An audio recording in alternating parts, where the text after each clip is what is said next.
and welcome to Two Tired Teachers. Today we want to talk to you about our visit to Sequoia National Park and Kings Canyon, of course. And usually we start off by telling you where we have camped in the area. And if we had camped in the area, we would tell you that, but we actually stayed 2 hours away, and we'll go and tell you where that is. Chukchansi? It's Chukchansi. Chukchansi was a casino, and it allowed 5 days, so we were there for 4 nights. And in Coarsegold. And so that meant that when we arrived at Sequoia National Park, we actually went in at the Kings Canyon entrance. And if you are going, I recommend going in that entrance. Yes.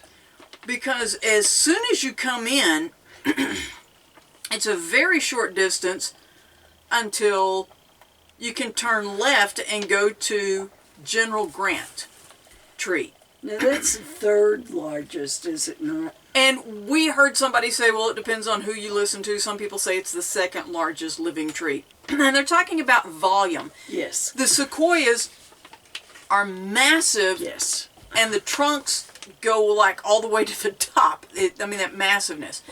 And in that area, that's General Grant is not the only sequoia. Oh no, you'll see bunches. You'll see a number of sequoias there, and I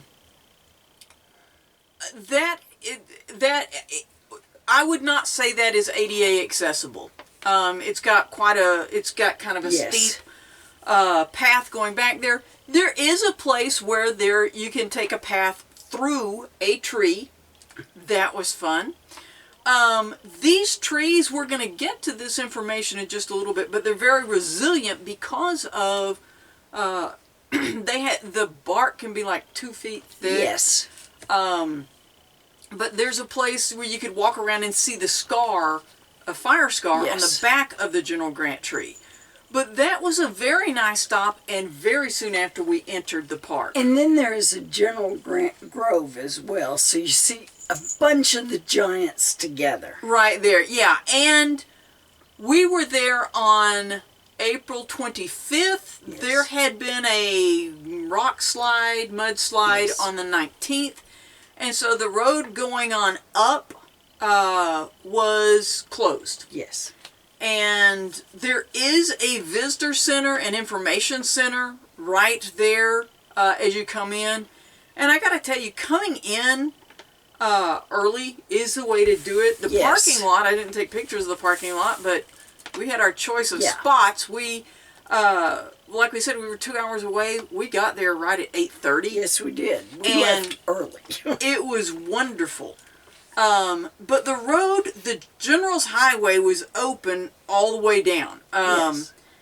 And the drive is gorgeous. Now, yes, and there are pull-offs where if you have kids or you and whoever you're traveling with may want to get out and touch a sequoia or have your pictures made up next to us.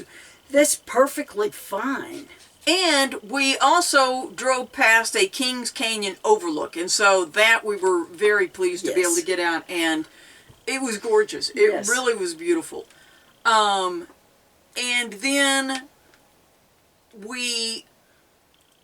the drive was beautiful, but we're here in April of 2022, September of 2021, there were fires. Yes. And so, parts of this have burned, but there's still plenty of places where it is just a gorgeous drive.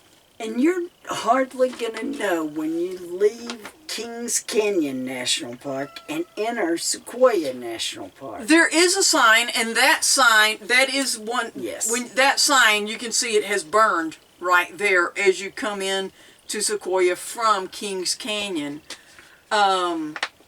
But it is a beautiful drive, and it's windy and slow, but it's not terrible. No. We stayed on this. We went down to the General Sherman, which is the largest living thing on planet Earth. And it's amazing. I mean, these trees, That hike, I will say, also is not ADA accessible. The shuttle stop is very close to the General Sherman, but the parking lot was not as close. It's only about a half a mile down to the tree. When I say down to the tree, because I believe there are a total of 210 steps, like steps as you're going down, aside from just the slopes that you're going down. So, and you're at 7,000 foot elevation, and you can tell there was still quite a bit of snow in the area. And there was no air at 7,000 feet. Yeah, you got to take your time as you're coming back up. But that I mean, they're just massive. It's otherworldly. Yes. You're walking around among these giants, and now on these trails, you're not walking right up to the tree. They have fences around them. And I will say about the General Sherman, there's an overview, and I kind of zoomed out a little bit just to give you kind of a perspective of how massive this tree is. One guy in the purple was from TCU. We had talked to him earlier. But I was at an overlook, and the bricks on the ground at that overlook are the outline, show the dimensions of the trunk of the General Sherman tree. And it's hard to get a perspective with these trees. It's just amazing. And then driving through the giant forest is amazing. Then we got to the Giant Forest Museum. And that's where we learned that the bark can be 2 feet deep. And that they're hardwoods, that they heal. And they had pictures where you could see, the way that these trees heal themselves. It's amazing how resilient these trees can be. And but one other thing I want to say about the General Sherman, and I'm probably already showed this, but a branch that fell off of this, it's across the sidewalk. The woman that's standing next to it is my height. She's 5'5". The guy was well over 6 feet tall. And that branch, that's how big, massive the branch is. But while we were there, we're having like a Model T, Model A, Model T, I don't know, an old-timey car rally. And so there were lots of those in the parking lot. And then, I just took a picture of the van. You're in the parking lot, and here is this massive tree that would be a spectacle anywhere else. But in this national forest, it's just another giant tree. It's not spectacular because it's not nearly as big as many of the others you're going to see. But a secret, don't tell anybody. At the Giant Forest Museum, there is a little road that goes back beside the museum, and that goes to Tunnel Log. Back before we went to South Dakota, I had written down the dimensions of the van because I knew there were a lot of tunnels there. And so I just I took packing tape to laminate it and stuck it up on the visor. So we got to this tunnel tree. I was able to look and say, okay, we're 7 feet less than 1 inch, and this tunnel tree is at 8 feet. And so we could make it.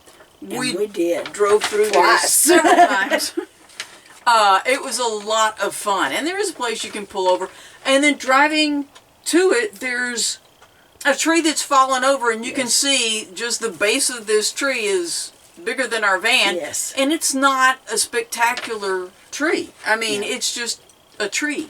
Oh, and the one that is used, that's Tunnel Log, fell in 1937. Yeah, and it's still, being used. Now, I will just go on and tell you that from that Giant Forest Museum, once you get just barely south of there, in my opinion, it does say vehicles over 22 feet are not advised. There's no way I would want to tow anything. This is just a switchback. Yes. And you're out of the forest. And it's switchback all the way down. And you are losing elevation all the way down, and it's just switchback. And the only thing, literally the only thing that I would say, the only thing that was really, there are petroglyphs. We did not see those. Those, they did not have marked very well at all. But They're at the Hospital Rock. yes, and that I didn't see, at least the direction we were coming. Did not see that marked very well.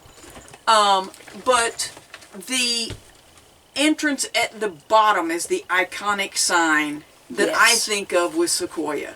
And that's the only thing that's down there. Otherwise, you're spending a good 30 minutes or more just driving this little switchback road, losing elevation, and not really, I mean, it's a nice drive, I guess. But you're not in the trees. You're not in the forest, and honestly, had we realized what we were getting into, I think we would have turned around and driven back up the highway with the pretty part and gone out at the Kings Canyon, rather than coming out down at the Foothills Visitor Center. But that's our opinion. But we did it all. And we will tell you that we had planned on staying in Sequoia for several days, and a cousin of ours and her husband said, "Why? Your time is better spent at Yosemite." And that casino parking lot we were telling you about, we were 32 miles or something from the entrance to Yosemite. Yes. And we had driven up and found a beautiful dispersed camping place here, which we'll be telling you about when we get to the Yosemite video. But we decided, rather than towing down to Sequoia and then towing back, that we would just make a day of it. And it was a great day. I would not take for having gone. It's definitely something you want to see. Something that should be on a bucket list. Because those trees are just, there's no way to, it's one of those things that you really kind of have to stand there to get the perspective. Yes. But anyway, and one other thing we want to say about Sequoia National Park. If you have mobility issues, just the drive through. Yes. The giant forest and all of that is well worth your time. Yes. But the like I said, the General Grant, the General Sherman, those are not for people with mobility issues at all. Possibly from the shuttle stop for the General Sherman, but was the shuttle running? I don't know. The shuttle was not running while we were here. But anyway, it's just one of those things. We had actually been here when we were kids, and I did not remember how impressive these trees were.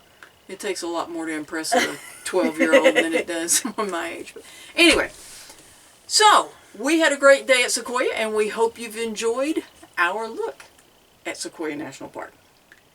Thanks for watching Two Tired Teachers.